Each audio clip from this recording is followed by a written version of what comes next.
UTRGV-TV is brought to you in part by Information Technology. For more information, visit utrgv.edu/IT. Welcome to this week's UTRGV-TV edition. I'm Ileana Luna. UTRGV-TV starts now.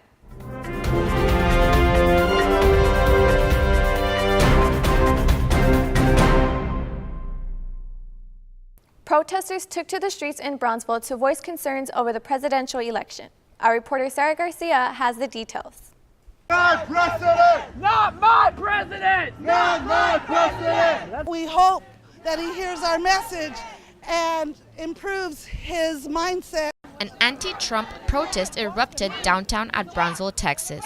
People chanted for unity, hoping to show their displeasure with the new president-elect Donald Trump. It sends a message to the leaders of our nation that we will not be silent and that we must be heard, and it won't stop until they hear us, and that we actually are the people and they answer to us. This protest allowed some of the Brownsville community to shout, grieve, and march with power, a way to let feelings and frustration out in a healthy way. The peaceful protest began in Alice Wilson Hope Park, proceeded to the UTRGV campus, and circled back to the park. During the march, protesters held up signs.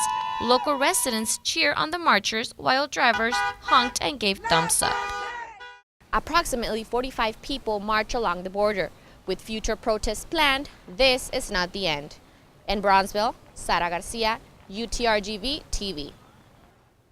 Hundreds of immigrants continue making their way to relief facilities at the Sacred Heart Catholic Church in McAllen, Texas. Our reporter Sarah Garcia has the story.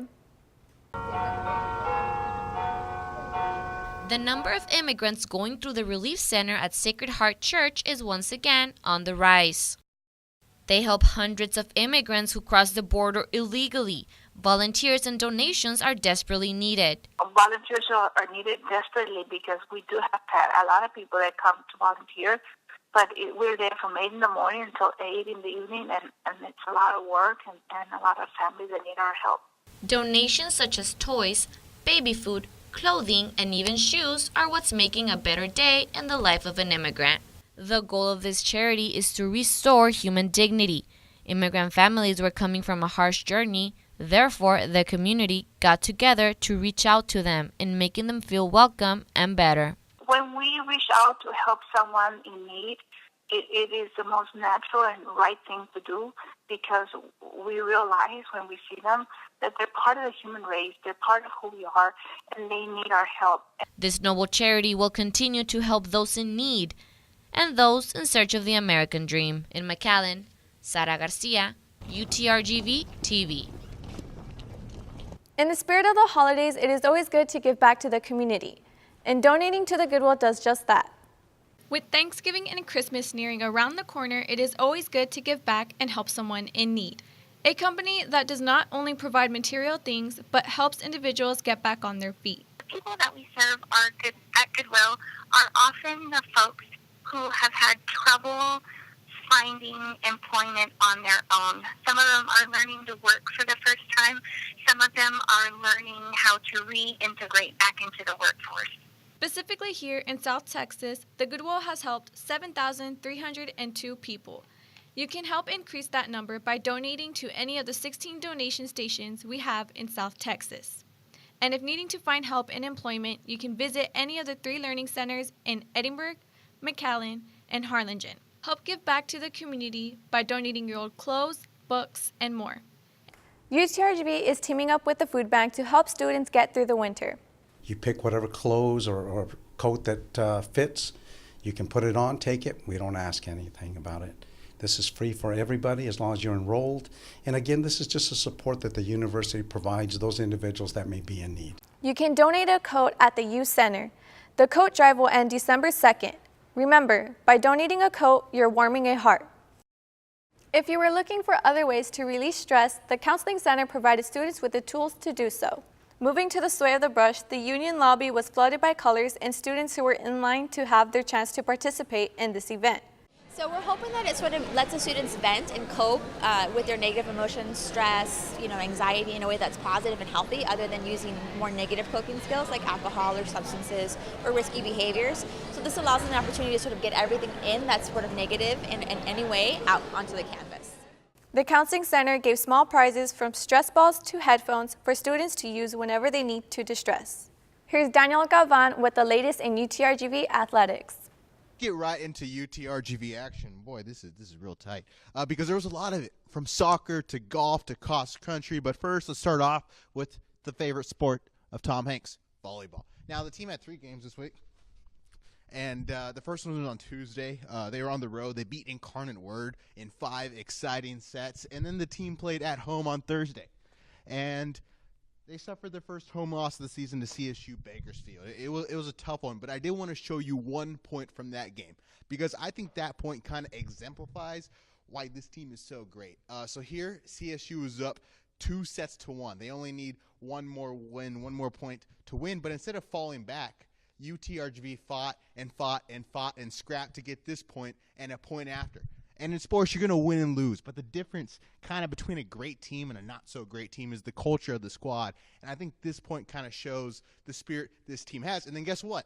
Afterwards, the team regrouped and came back, and they won on Saturday. In fact, they swept Grand Canyon 3-0. So let's get to those highlights. First, here's Ragnstein Knudsen talking to Coach Lowry about how the polar bear population has been rising in Canada. But now let's get to number 2, Alicia Watson. She's a senior. And she's literally one of the best UTRGV athletes in program history. And this was a big-time game from her. Here, she scores. And this was her 1,000th kill. That is downright impressive. You know how hard it is to do anything 1,000 times. And here's a quick flashback to a kill she had when she was wearing the UTPA Bronc uniform playing against Corpus Christi. #rest in peace, Bucky. And let's flash forward to the game. Here, she had 9 kills as well as 4 service aces at one point, going back-to-back like Drake. She finished the game with 1,003 career kills. And speaking of offense, let's move along because UTRGV had plenty of it. Some people wonder if superheroes are real, and they are. Boyana Mitrovic is a straight-up Rio Grande Valley superwoman. She had 17 kills. When she's not playing volleyball, she's training a fleet of panda bears for an upcoming battle against monkeys. And along with Boyana, you had number 1 Ragnstein Knudsen adding 10 kills with 12 digs to put together a double-double. Ragni, by the way, is a 3rd-degree black belt in Kangaroo Kung Fu, a lost art, but a fine one. Junior Tina Sekulic had a frisky dump set attack between her and fellow Serbian setter Dubravka Vukoja. They had 41 assists. That's a lot. And then here's the game-winning point, courtesy of Brazil's Barbara Thias Cruz. She comes up to the line and makes things real easy with a fantastic service ace to give UTRGV its 17th win of the season. Their record is now 17-10, and they've got a trip to El Paso on Thursday and finish things up with their last home game of the year against New Mexico State on Saturday. Come check it out. And speaking of Barbara Krug, it's time for our segment. One question of Barbara Krug. Barbara, can you come on the show? First question, and only one question. Now, volleyball had a phenomenal win. And I have so many volleyball questions, but I only have one question for you. Barbara, what is going on in the country of Namibia? Well, I haven't been recently or ever, but Namibia is nicknamed the Gem of Africa because of the country's beauty. And not only does Namibia have the world's oldest desert, but it also has the biggest free-roaming cheetah population in the whole world. That's phenomenal. And most importantly about Namibia, I know a couple facts. That is where Brangelina had their first kid. Brad Pitt, Angelina Jolie had Shiloh in Namibia, their first biological kid. How cool is that? You really had to bring up Brangelina too soon, bro. Well, you're probably right. But you know what is cool? Parkour, right? Parkour is very cool. And I shot my first ever parkour video. Check it out. Parkour. Is parkour a lifestyle? Nah. Parkour is the lifestyle. Am I a master at parkour? Does the word moist make you feel uncomfortable? Do I get cold sweats when I shop at Walmart? Yes, and maybe. I didn't choose parkour. Parkour chose me. Moist.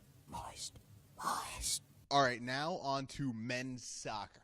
the team had 2 home games, and it had 2 impeccable goals from Frederick Frankman that I can't wait to show you. But first, let's show you the result. They beat Incarnate Word on Thursday, 2-0. Goalkeeper Essa Alto had a shutout with 2 saves. The opening goal came from Angel Lopez off of a Juanito Ramirez assist. And then in the second half, and this was amazing, there was this amazing Frederick Frankman goal. He scored off of a free kick. Just a beautiful goal from Fred. And then on Saturday, the team played the United States Air Force, planes and all, and they drew. But again, here is some magic from Fred. A bicycle kick goal from Frankman in the second tied things up and forced the draw against the United States Air Force. But do you know who beat the United States Air Force? You know who beat the United States Army this past week? A band of brothers, the UTRGV men's golf team.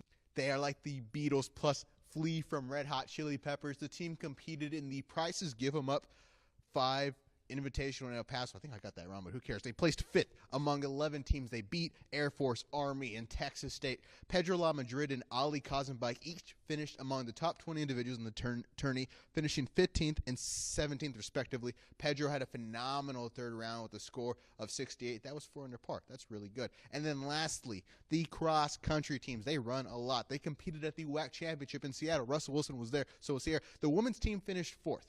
Their top runner in the 5,000 meters, that's how much she ran, was Los Fresnos junior Jennifer Zapata. She finished 8th among all competitors, and the men's team placed 6th. Westlaco sophomore Alberto Herrera was the top runner for UTRGV with a 19th placed finish. And that just about does it for this week's Sportscast. I'll be back next week, hopefully. Have a safe Halloween, and whatever you do, don't buy stock in Vine.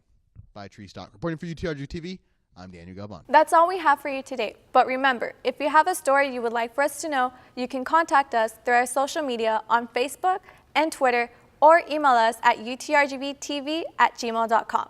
Until next time.